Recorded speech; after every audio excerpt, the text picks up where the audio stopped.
المستقيم على أمور الدنيا والدين والصلاة والسلام على أشرف الأنبياء والمرسلين إمام المتقين سيد البر المحجلين وعلى آله وصحبه أجمعين والتابعين ومن تبعهم بإحسان إلى يوم الدين. Amma ba'd. Hadirin jemaah salat subuh yang dimuliakan oleh Allah Subhanahu wa taala. Mari kita bersyukur kepada Allah karena sampai saat ini Allah masih berikan rahmat kepada kita sehingga kita bisa sama-sama salat subuh berjamaah di masjid ini. Semoga sebagaimana Allah kumpulkan di tempat ini, Allah akan kumpulkan kita di surganya nanti. Bapak Ibu yang dirahmati oleh Allah Subhanahu wa taala, izinkan pada pagi hari ini kita akan sedikit berbicara tentang bagaimana Allah Subhanahu wa taala melukiskan dalam Al-Qur'an tentang orang-orang yang mendapatkan pertolongan daripada Allah Subhanahu wa taala. Hadirin yang dirahmati oleh Allah Subhanahu wa taala, jadi seringkali dalam hidup ini kita banyak mendengar tentang orang-orang yang ada di sekitar kita. Ada yang bertahun-tahun sakit, berbagai macam rumah sakit, dokter spesialis, terapi, akupuntur, semua sudah dilakukan, namun ternyata penyakitnya nggak sembuh-sembuh juga.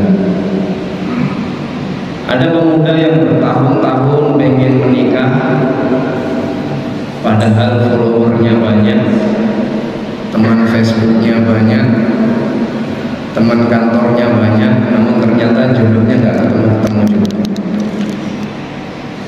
Ada juga seorang pasutri, suami istri yang bertahun-tahun sudah membangun rumah tangganya, hidupnya harmonis, namun ternyata bertahun-tahun juga dia minta diberi momongan, namun ternyata belum juga mendapatkan momongan.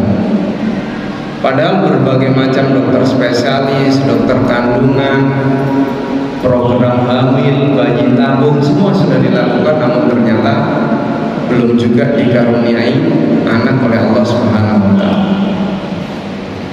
Ada juga orang yang membangun bisnisnya, bertahun-tahun dia bangun bisnisnya, karyawannya sudah ditambah, tempatnya sudah strategis, pelatihan sudah diikuti, namun ternyata bisnisnya begitu-begitu saja. Dan ada orang juga yang bekerja bertahun-tahun namun karirnya ya hanya begitu-begitu saja. Dan berbagai macam masalah-masalah yang sering kita dengar dan kita saksikan pada orang-orang yang ada di sekitar kita. Padahal hadirin yang dirahmati oleh Allah Subhanahu wa taala, kita ini mempunyai Tuhan yang hebatnya. Kita ini padahal mempunyai Tuhan yang sangat hebat sekali. Seperti ayat yang sering kita baca setiap hari, Allahu la ilaha illa huwal hayyul qayyum. Allah itu tidak ada Tuhan yang berhak disembah selain Allah. Al-Hayyu Al-Qayyum, yang maha hidup, selalu hidup, yang berdiri sendiri, selalu mengontrol makhluk-makhluknya. La ta'khudhuhu sinatun wa la naum. Tuhan kita itu ngantuk aja enggak, apalagi tidur. Lahu ma fis samawati wa ma fil ardi, milik Allah lah semua yang ada di langit dan yang ada di bumi ini. Langit punya Allah, matahari punya Allah, planet-planet semuanya punya Allah. Semua yang ada di bumi juga punya Allah. Laut, gunung, rumah-rumah kita ini, bahkan nyawa kita ini punya Allah Subhanahu wa taala. Jodoh tidak datang dengan izin Allah, kesuksesan tidak datang kecuali dengan izin Allah. Anak, momongan itu datangnya daripada Allah Subhanahu wa Ta'ala. Jadi kita punya Tuhan yang begitu hebatnya, masalah kita tadi nggak selesai-selesai. Padahal di ayat yang lain Allah menjelaskan innama amruhu idza arada syai'an ayyaqula lahu kun fayakun. Butuh berapa menit untuk mengatakan kun itu? 1 detik. 1 detik Allah bilang kun, jadi. Ini kenapa Allah nggak mengatakan kun pada masalah kita?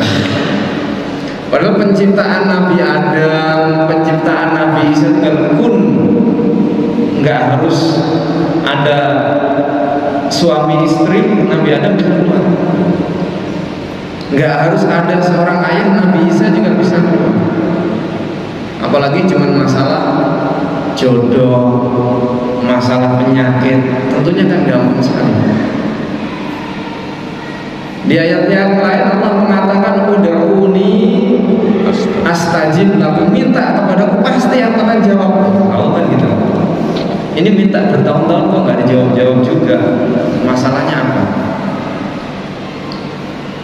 Nah, jadi hadirin yang dirahmati oleh Allah Subhanahu wa Ta'ala ya. Jadi kita ini punya Tuhan yang begitu hebatnya. Kalau menghendaki sesuatu tinggal bilang kun, sembuh, maka orang akan sembuh. Kun, punya anak. Namun kenapa kau belum belum mengatakan kun kepada permasalahan-permasalahan yang kita hadapi? Apakah karena sebenarnya kita belum benar-benar menjadi hamba-Nya? Atau kita kurang indah dalam berdoa? Atau sebenarnya kita menuhankan yang lain selain Allah?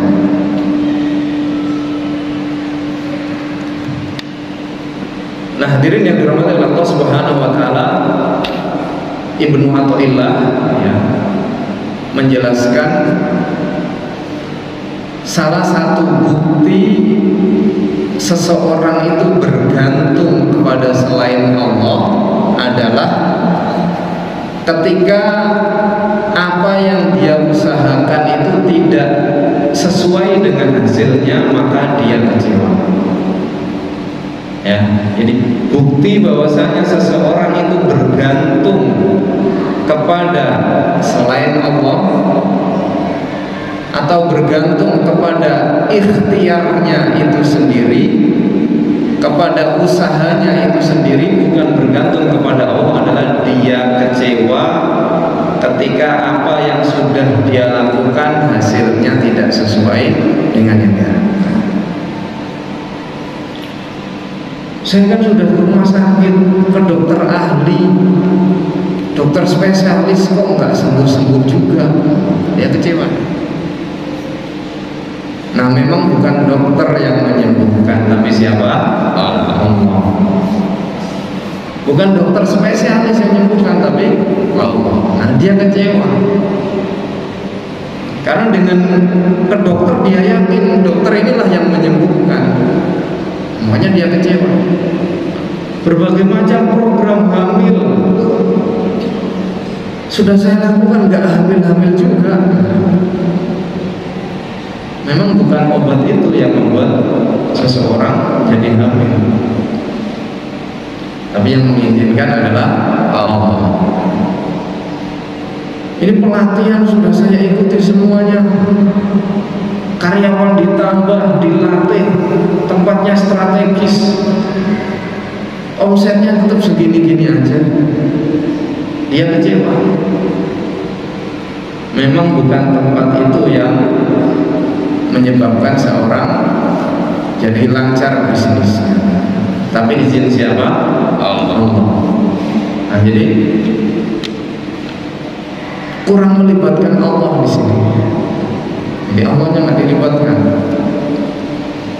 Jadi dia kecewa kepada Allah, ya. Jadi dia menggantungkan kepada usahanya itu sendiri, atau bahasa singkatnya adalah menuhankan ikhtiarnya. Ini yang sering ya, menuhankan ikhtiar itu sendiri. Kan sering kita dengar, oh minum obat ini pasti sembuh. Bukan obat itu yang membuat sembuh, tapi Allah. Nah, ini fenomena-fenomena yang sekarang ini ya. Nah, lantas bagaimana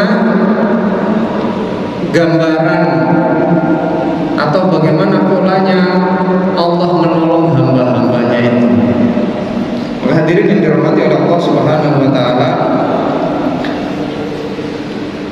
maka yang pertama ketika kita ingin ditolong oleh Allah Subhanahu wa taala, maka kita mesti mempunyai niat yang lurus, yang kuat dan murni, atau intinya meluaskan manfaat daripada itu. Bapak-bapak, kalau bapak-bapak misalnya punya uang 1 miliar, ada orang yang datang minta bapak uang 10 juta, apa yang bapak tanyakan? Buat apa? Buat apa? Ini buat apa? Untuk apa? Jadi niatnya pertama ini untuk apa? Untuk diri sendiri kah? Untuk orang lain kah? Atau untuk orang banyak? Jadi niatnya yang pertama, bapak pengen sedang sakit, pengen sembuh, terus kalau sembuh mau ngapain? Nah, ini yang dijawab dulu. Oh, kalau saya sembuh, saya mau ngepel masjid setiap akhir pekan, kan bermanfaat untuk masjid. Kalau saya pengen sembuh, capek tidur terus, nah ini kan niatnya beda. Saya pengen bisnis saya lancar, terus kalau bisnisnya lancar mau ngapain? Nah, ini harus dijawab dulu. Kalau alasannya masih untuk pribadi, ya, belum ada alasan yang kuat untuk Allah menolong kita. Pengen punya anak, kenapa pengen punya anak? Kalau alasannya cuma malu, kemana-mana ditanya mana anaknya, itu cuma alasan malu, alasannya bukan bermanfaat untuk orang banyak. Nah, jadi yang pertama tadi niatnya harus kuat, murni, tulus karena Allah Subhanahu wa taala. Makanya kita lihat contoh-contoh bagaimana digambarkan dalam Al-Qur'an. Misalnya dulu Rasulullah SAW saat perang Badar, berapa jumlah kaum muslimin? Berapa ratus? 300. Berapa jumlah orang kafir saat itu? 9. Berapa ribu? 9.000. Nah, di situ Rasulullah sampai berdoa kepada Allah Subhanahu wa taala, ya Allah, ini kalau kita nggak ditolong, kalau kita kalah, ini nggak akan ada lagi orang yang menyembah Engkau. Karena kan baru perang Badar, baru jumlah kaum muslimin sedikit. Ini kalau kita kalah, ya Allah, dalam perang Badar ini nggak akan ada lagi orang yang menyembah Engkau. Nah, kan nabinya kalah. Disitulah kemudian Allah menjanjikan akan mengirim 1000 malaikat. Dan kemudian saat perang Badar, benar-benar Allah kirimkan 1000 malaikat untuk menghabisi orang-orang kafir saat itu. Jadi dijelaskan itu saat sahabat mau nebas kepalanya itu udah potong duluan. Ya, jadi niat Nabi Muhammad bukan dibilang sok jagoan, bukan oh saya masa seorang nabi saya kalah, bukan begitu. Bukan ingin dibilang sebagai pahlawan, superhero, bukan. Namun agar Islam ini tetap terus berkembang. Nah, jadi alasannya kuat. Disitulah Allah kemudian menjanjikan ya 1000 malaikat yang dikirim langsung untuk ikut berperang. Kemudian yang kedua, hadirin yang dirahmati oleh Allah Subhanahu wa taala, adalah kisah yang ada di dalam surat Al-Quran, di dalam Al-Quran itu keluarga Imran, ya, keluarga Imran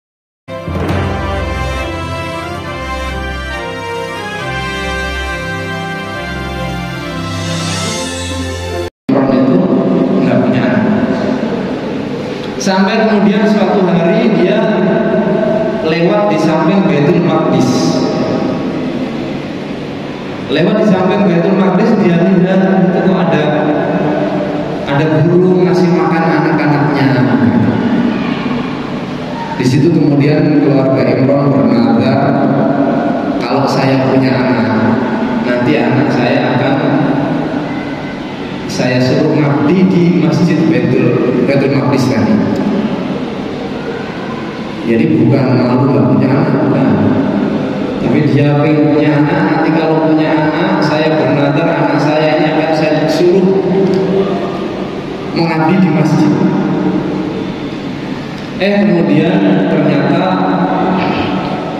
Imran mempunyai anak yaitu Maryam. Jadi ibunda Maryam itu anaknya keluarga Imran. Begitu Allah anugerahkan anak, ternyata anaknya perempuan, padahal Imran maunya laki-laki. Tapi Allah bilang Allah lebih tahu. Nah, karena dia sudah bernazar, akhirnya Maryam ini ya benar-benar sesuai nadarnya, dia disuruh mengabdi di Baitul Maqdis. Yang menjaganya adalah Nabi Zakaria. Nabi Zakaria yang jaga Maryam. Nabi Zakaria ini sudah lama juga nggak punya anak. Jadi sudah dibilang mandul, udah tua. Nah, namun ternyata beliau juga berdoa. Kalau di ayat dijelaskan beliau, kenapa beliau Zakaria ini pengen punya anak? Agar melanjutkan dakwahnya. Jadi Nabi Zakaria ini pengen punya anak bukan karena malu ditanya nggak punya anak, namun dia pengen agar ada orang yang melanjutkan dakwahnya. Belum selesai dia keluar dari tempatnya berdoa, Allah sudah memberitahu dia dengan kabar gembira dia akan mempunyai anak, yaitu Nabi Yahya. Zakaria. Jadi hadirin yang dirahmati oleh Allah Subhanahu wa taala, itu contoh gambaran-gambaran dalam Al-Qur'an, ya. Ada satu lagi misalnya Nabi Musa alaihi salam. Nabi Musa ini dari kecil itu sudah ini Pak, sudah terkenal. Baru di dalam perut seorang ibu itu sudah dikejar-kejar Fir'aun, ya. Siapa yang punya anak laki-laki harus dibunuh. Sudah gitu, begitu lahir malah dia tinggal di istananya Fir'aun. Jadi udah dari kecil sudah ini ya, mau dibunuh, malah ini tinggal di istananya Fir'aun. Setelah tinggal di istananya Fir'aun, sudah besar ya, dia ada orang berkelahi, dia tolong, dia tonjok itu ternyata langsung mati. Hanya kan dia kabur ya dari Fir'aun. Begitu dia berlari dari Fir'aun, ternyata Allah perintahkan dia untuk mendakwahi Fir'aun. Coba, udah kabur dari Fir'aun, ini disuruh balik dakwahi Fir'aun. Sudah gitu Nabi Musa ini kan agak cadel gitu ya. Tapi disuruh dakwahi Fir'aun, padahal selama ini dia numpang makan di tempat Fir'aun. Nah, tapi karena Nabi Musa ini bukan karena mau mengalahkan Fir'aun atau bukan mau mengambil alih kerajaannya Fir'aun, bukan. Ya, waktu itu dia dikejar Fir'aun sampai di depannya ada laut. Di depannya laut, di belakangnya adalah Fir'aun. Jamaahnya berkata, inna lamudrakun, wah kita pasti ketangkep ini. Nabi Musa tenang, ada Allah yang akan menolong saya. Nah, kembali lagi Nabi Musa ini kemudian nanti mendapat pertolongan Allah karena dia ingin menyelamatkan Bani Israel ini. Karena Fir'aun ini sudah melampaui batas. Makanya Nabi Musa ingin menyelamatkan Bani Israel agar tetap bisa beribadah kepada Allah. Nah, ini masalahnya, tokohnya bukan hanya Fir'aun, itu Nabi Musa, ini kayak kita ini. Kadang seringkali kejepit masalah ini.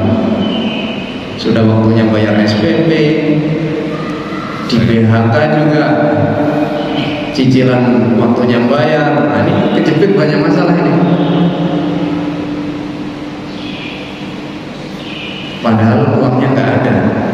Nah, sama kayak Nabi Musa tadi, udah dikejar Fir'aun, depannya laut, belakangnya Fir'aun, nggak ada senjata. Nah, disitulah kemudian Allah Subhanahu wa Ta'ala memberikan pertolongan kepada Musa dengan disuruh memukul laut dan akhirnya terbelah lautnya. Mukulnya sih nggak seberapa, Pak, masa dengan sekali pukulan laut bisa terbelah, itu kan nggak mungkin. Coba antum pukul sungai aja, itu bisa terbelah nggak sungai? Nggak harus laut, sungai itu kan nggak bisa terbelah. Memang kadang pertolongan Allah itu nggak nyambung ya, antara usahanya dengan pertolongannya itu nggak nyambung. Tapi begitulah cara Allah Subhanahu wa Ta'ala menolong kita. Jadi itu yang pertama, hadirin yang dirahmati oleh Allah Subhanahu wa Ta'ala. Jadi untuk menggapai pertolongan Allah, yang pertama tadi niatnya harus tulus, lurus dan murni, dan bermanfaat bagi orang, bermanfaat bagi yang lain. Ya. Tapi ingat, Allah tahu siapa yang tulus dan siapa yang modus. Allah, saya mau alasan ini biar ditolong, itu Allah tahu. Antum bener-bener atau modus, itu Allah tahu. Saya mau pura-pura bersedekah biar bisnis saya lancar. Ini Allah tahu. Jadi Allah tahu siapa yang benar-benar tulus dan siapa yang modus. Nah, jadi itu ya. Jadi yang pertama, kalau kita sedang banyak masalah, sakit, macam-macam, itu kita cari tahu dulu kenapa minta diselesaikan masalahnya. Kalau sakit, kalau sembuh mau apa? Kalau bisnisnya biar lancar, kalau lancar mau apa? Kalau pengen punya anak, terus kalau punya anak mau apa? Pengen punya rumah, terus kalau punya rumah mau apa? Nah, ini harus punya alasan yang kuat supaya Allah menolong kita. Itu yang pertama. Yang kedua, hadirin yang dirahmati oleh Allah Subhanahu wa Ta'ala, adalah ikhtiar imannya harus maksimal. Ikhtiar imannya harus maksimal, baru merayu Allah melalui ikhtiar. Jadi imannya dulu yang dimaksimalkan, baru merayu Allah melalui ikhtiar. Atau kata kuncinya adalah pokoknya total bergantung sama Allah. Bapak Ibu, kalau kita lihat kisah perjalanan kita dari sebelum ada, kemudian Allah adakan, setelah pertemuan antara sperma dan ovum, dan terjadilah perubahan bentuk, maka kemudian kita setelah sudah lengkap ya, jasadnya sudah lengkap, maka kita butuh yang namanya ruh. Disitulah kemudian Allah tiupkan ruh kita. Itu kita nggak bekerja, Pak. Kita nggak bekerja itu, kita nggak berusaha, itu Allah yang kasih. Kemudian setelah Allah tiupkan ruh, kita butuh makanan, butuh minuman, butuh konsumsi energi dan yang lain-lain. Allah kirimkan seorang ibu tadi ya, dia makan nasi kok tiba-tiba jadi tulang kita, makan nasi, makan gorengan, makan apa kok ini tiba-tiba tubuh kita ini semakin membesar. Jadi dari dalam perut kita sudah dikasih makan sama Allah. Makanya lucu kalau ada orang yang pensiun, dia bilang nanti kalau pensiun makan apa. Padahal dari dalam perut sudah dikasih makan, dia belum bekerja. Oh ini nanti kalau saya pensiun makan apa? Selama hidup sudah dikasih makan sama Allah. Begitu tua bingung nyari makan. Nah di dalam rahim ibu ya kita dikasih makan lewat perantara ibu kita. Begitu sudah waktunya keluar, Allah juga kasih jalan. Begitu keluar, kita butuh yang namanya ASI. Ternyata seorang ibu yang sebelum melahirkan itu ASI-nya nggak keluar, begitu mau melahirkan ASI-nya keluar. Coba, siapa yang membuat jalan itu? Sudah gitu ada seorang ibu yang ASI-nya nggak keluar. Ternyata Allah sediakan apa? Allah sediakan susu kambing, susu sapi, susu formula. Itu susu sapi Pak, kalau diminum sapi jadi sapi. Ada ekornya, ada tanduknya. Tapi susu sapi dikasih manusia kok ya masih tetap jadi manusia. Nggak ada yang dari kecil minum susu formula kemudian ada ekornya, ada tanduknya, nggak ada. Nah siapa yang ngatur itu? Jadi itu bayi benar-benar bergantung sama Allah. Dia nggak ngandalkan usahanya, nggak ngandalkan kekuatannya, nggak, dia benar-benar bergantung sama Allah. Begitu lahir butuh makan, butuh minum, apa senjatanya? Nangis ya, susunya datang, selimutnya datang. Coba sekarang bapak-bapak kira-kira ada yang datang? Nggak ada yang datang. Kalau bayi datang ibunya. Nah hadirin yang dirahmati oleh Allah Subhanahu wa Ta'ala, jadi dari kecil bayi itu benar-benar bergantung kepada Allah Subhanahu wa Ta'ala, dan Allah penuhi itu. Usahanya bayi ya, weknya itu, ikhtiarnya itu, weknya itu, tapi dia benar-benar bergantung sama Allah.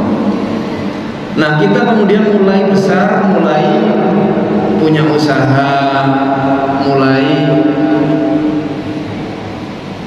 akhirnya bergantung sama diri sendiri. Bapak-bapak kalau mau beli bakso itu lapor dulu sama Allah nggak? Enggak kan, bakso beli aja, ini ada uang. Nah, gitu. Tapi kalau mau beli mobil lapor dulu nggak? Karena uangnya nggak cukup, lapor dia. Tapi begitu hal-hal yang kecil nggak lapor. Padahal kan sama-sama butuh juga. Nah dulu sahabat itu sampai sandal jepitnya putus itu lapor dulu sama Allah. Ya Allah, sandal saya putus nih, tolong saya, baru ikhtiar. Jadi lapor ke Allahnya dulu. Kita ini kalau sudah mentok baru ya Allah saya pasrah, gitu. Bedanya di situ. Jadi bukan ke Allah dulu baru merayu Allah melalui ikhtiar itu. Jangan kalau sudah mentok baru ya Allah ini urusan Engkau sekarang. Jadi jangan ngambil alih kerjaan Tuhan. Ini ada banyak orang yang mengambil alih pekerjaan Tuhan. Yang mestinya Allah yang ngerjain, dia yang ngerjain. Begitu mentok baru ya Allah saya pasrah, kan? Ini lagi sakit, tenang saya ada BPJS. BPJS maaf Pak, BPJS-nya nggak bisa mengcover ini. Tenang, saya punya asuransi. Asuransi nggak bisa juga, tenang, saya masih punya tabungan. Tabungannya nggak cukup juga, saya masih bisa ngutang. Nggak ada yang pinjamin, ya Allah saya pasrah. Baru pasrah kalau sudah mentok begitu. Tapi karena Allah Maha Baik, tetap aja kadang ditolong gitu kan.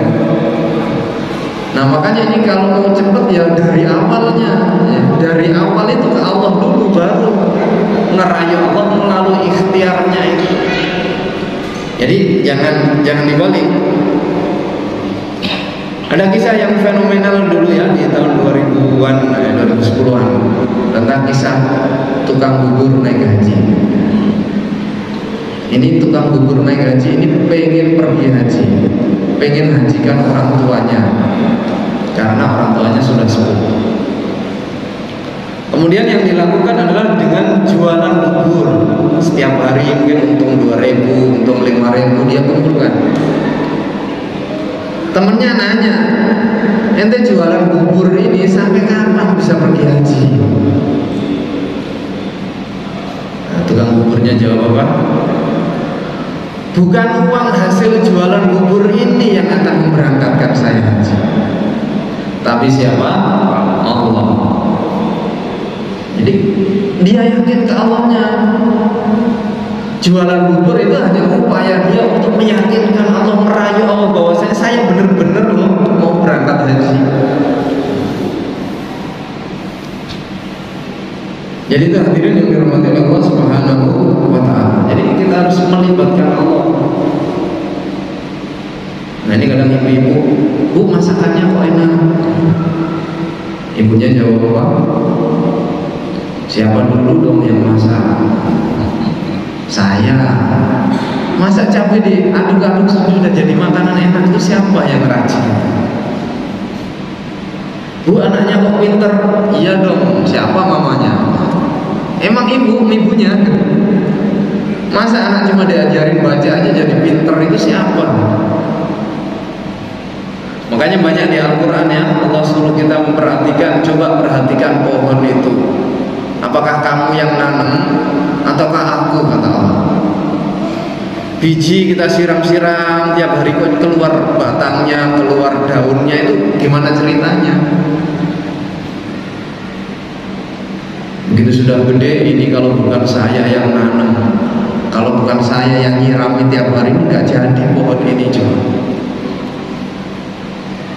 Masa cuma nyiram-nyiram aja jadi pohon, itu dari mana ceritanya? Nah, itu Allah banyak ya. Di Al-Quran suruh memperhatikan. Suruh memperhatikan api. Masa api kita cetek gitu pakai korek kok keluar apinya, itu gimana ceritanya? Nah itu Allah banyak ya, suruh perhatikan itu. Jadi Allahnya harus dilibatkan terus. Lagi naik Gojek atau Gokar gitu. Begitu sampai setelah diangkat, terima kasih Pak. Kalau bukan Bapak yang nyetir, wah bisa terlambat saya. Apa hubungannya terlambat sama Gojek? Kalau bukan Bapak yang nyetir, wah bisa kecelakaan tadi. Masa yang buat dia selamat perjalanan lancar itu Gojeknya? Ini Allahnya nggak dilibatkan. Nah makanya nanti kalau pulang kampung itu ya Allah saya titipkan rumah ini, kemudian dikunci. Jadi bukan hanya kunci saja, bukan. Ya Allah saya titipkan rumah ini padamu, saya mau silaturahim ke kampung. Jadi ada titipan pada Allah. Lagi mau pergi ke kantor, ya Allah tolong temani saya, lancarkan perjalanan saya. Jadi itu imannya duluan, baru ikhtiarnya itu tadi naik kendaraan, itu. Jadi salah juga kalau ya Allah tolong temani saya ke kantor, antum diem saja di rumah ya gak nyampe juga. Jadi Allahnya harus dilibatkan. Ya Allah tolong temani saya, lancarkan perjalanan saya. Mobilnya dicek, ini sudah akinya, bannya, bensinnya, baru berangkat. Nah jadi ini Allahnya harus dilibatkan.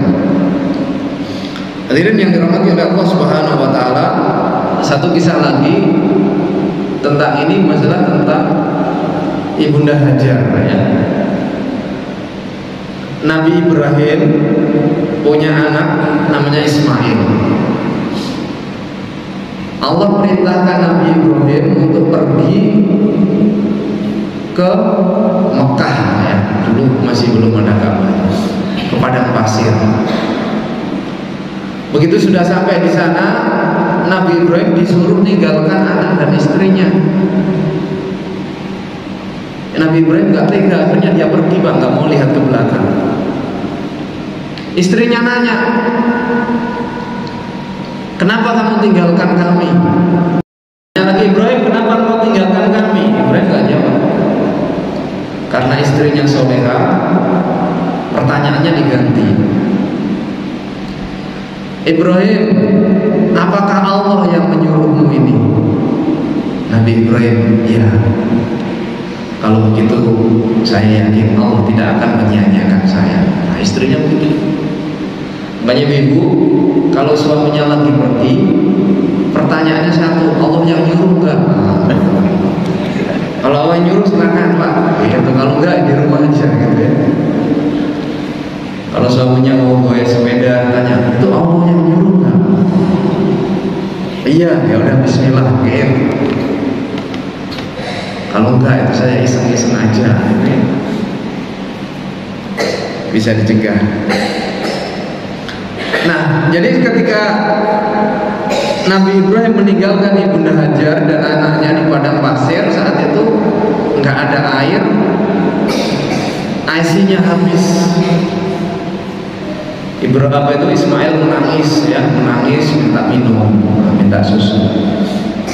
Padahal di tengah padang pasir. Maka apa yang dilakukan oleh Ibu Hajar? Apa yang dilakukan oleh Ibu Hajar? Bapak-bapak dan ibu-ibu? Lari cari air.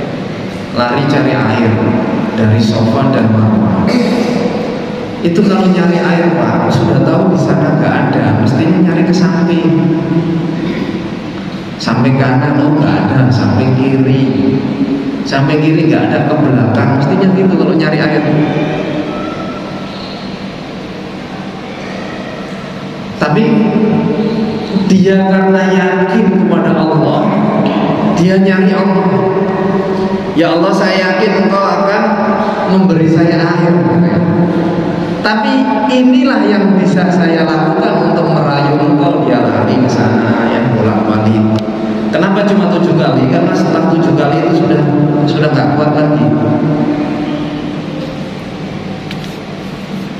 Tapi karena dia yakin tadi Allah akan memberi air tadi, dia yakin ini ya ini usaha saya yang bisa saya lakukan. Tapi dia yakin, ya, hatinya ke langit, tapi ya usahanya di bumi. Ternyata Allah tolong Ibu Hajar. Airnya keluar di mana, Pak? Apakah keluar di tempat yang dia lari ke sana kemari tadi? Ternyata keluarnya di dekat kaki Nabi Ismail. Jadi emang kadang-kadang antara usaha dan pertolongan Allah itu, pengen sembuh disuruh sedekah, nah kan malah habis uangnya.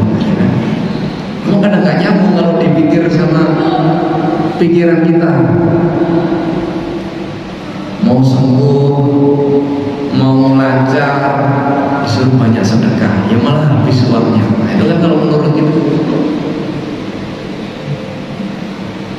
Tapi dengan itulah Allah ridho dan Allah berikan pertolongan kepada kita. Kayak tadi Nabi Musa, masa belah laut pakai tongkat, itu kan nggak nyambung juga. Tapi itulah karena Allah ridho, jadi semuanya selesai.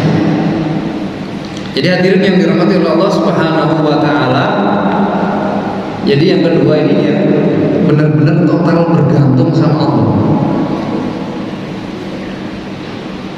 Hanya kadang, wah kita nih Pak jadi pegawai susah kalau nggak punya orang dalam, gitu. Seolah-olah Allah nggak mampu nolong kita, ya. Wah sekarang nih susah pergi haji kalau nggak punya uang. Udah susah duluan. Padahal banyak orang yang pergi haji bukan karena punya uang. Ada yang dapat haji gratis, ada yang dihajikan dan macam-macam. Ternyata Allah mampu.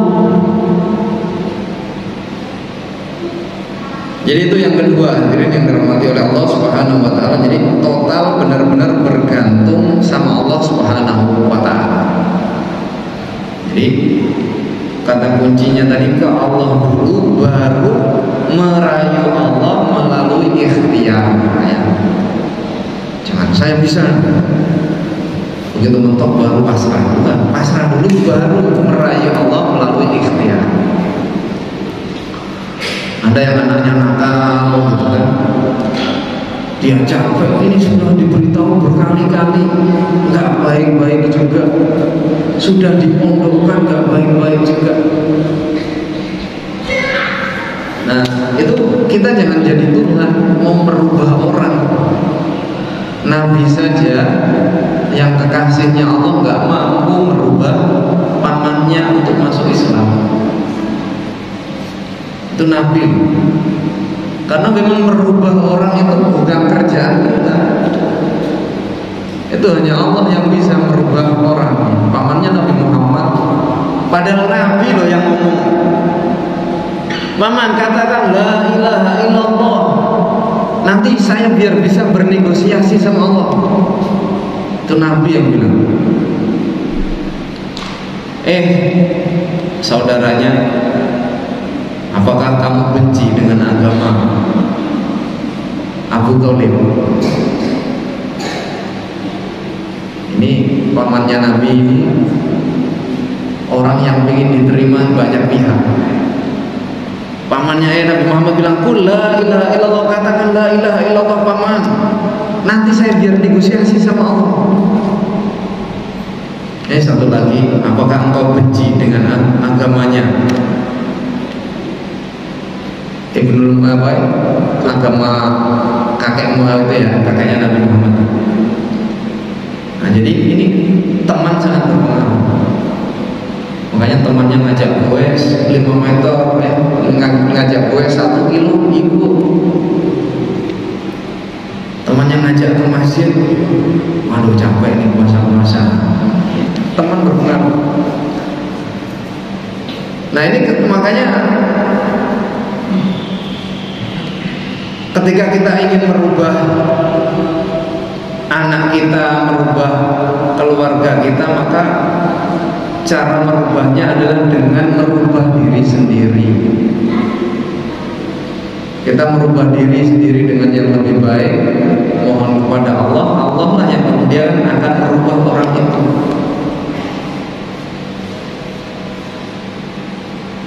Karena kita sendiri ya, bahkan Nabi tidak bisa merubah orang.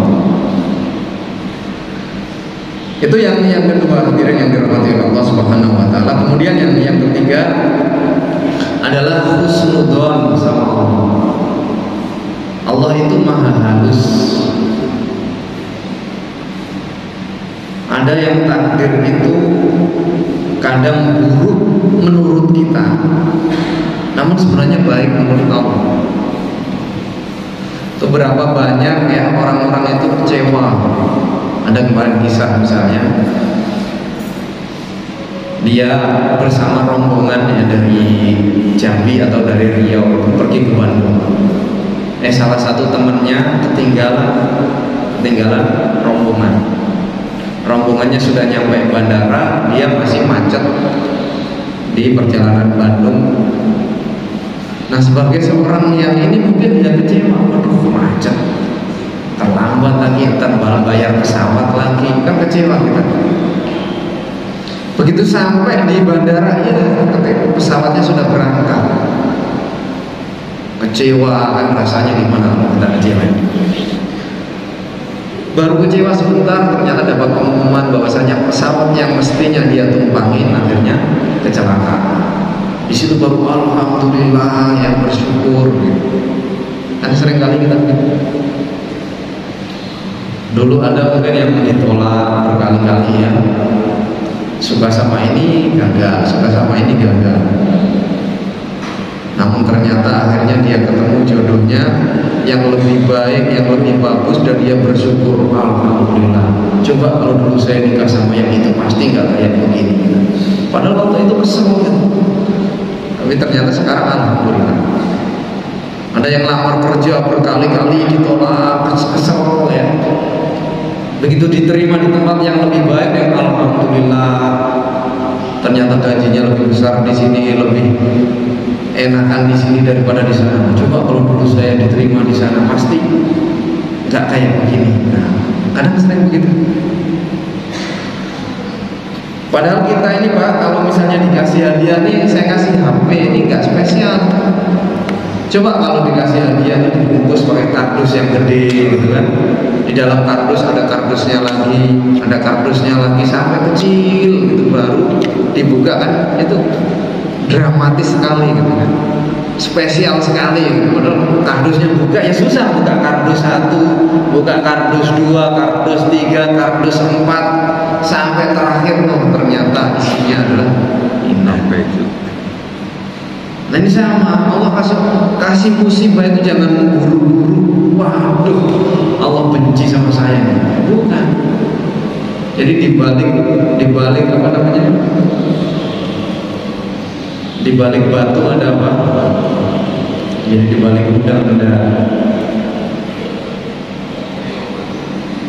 Jadi dibalik itu apa? Gitu ya. Ketika ada musibah, wah ini habis ini apa nih? Ini Allah mau ngasih sesuatu nih. Jadi jangan buru-buru suudzon sama Allah. Ah, ini pasti begininya. Hasil akhirnya. Nah, jadi indahnya itu di situ ya. Jadi musibah itu nggak cuma segitu aja. Jadi kita harus pandai membaca pesan cintanya Allah. Ini habis ini apa nih? Dikasih musibah, wah pasti habis ini ada sesuatu, ditungguin aja. Ada yang HP-nya hilang, ternyata dapat HP yang lebih baru. Nah, itu kan nggak tahu itu musibah atau bukan. Tapi kan HP-nya jadi baru sekarang.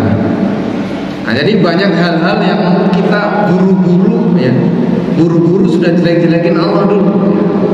Padahal di balik itu Allah menyiapkan sesuatu yang spesial untuk kita.